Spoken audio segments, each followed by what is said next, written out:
What if ginawa mo naman lahat pero iniwan ka pa rin?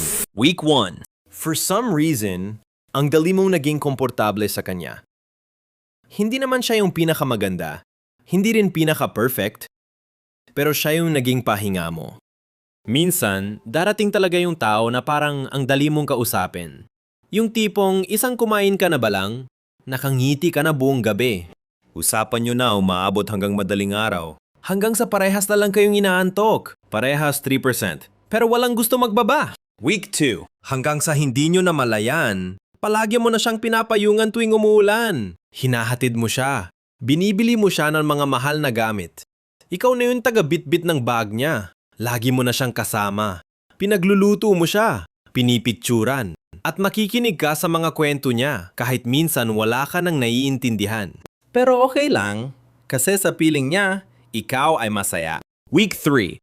Ginawa mo naman lahat eh. Nag-good morning ka araw-araw kahit ikaw mismo wala ng good sa umaga mo. Pinagantay mo sarili mo habang siya nagre-ready ng 2 oras para sa 15 minutong picture. At sa gitna ng magulong mundo, akala mo nahanap mo na yung taong pipili sa'yo araw-araw. Week 4. Tapos bigla na lang, nagbago. Hindi naman kayo madalas mag-away. Hindi ka naman nagkulang. Pero minsan, dahan-dahan ka na lang talagang bibitawan ng tao.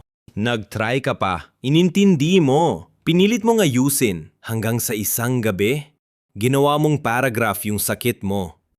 At dun mo na-realize, hindi lahat ng mahal mo lalaban para sa'yo.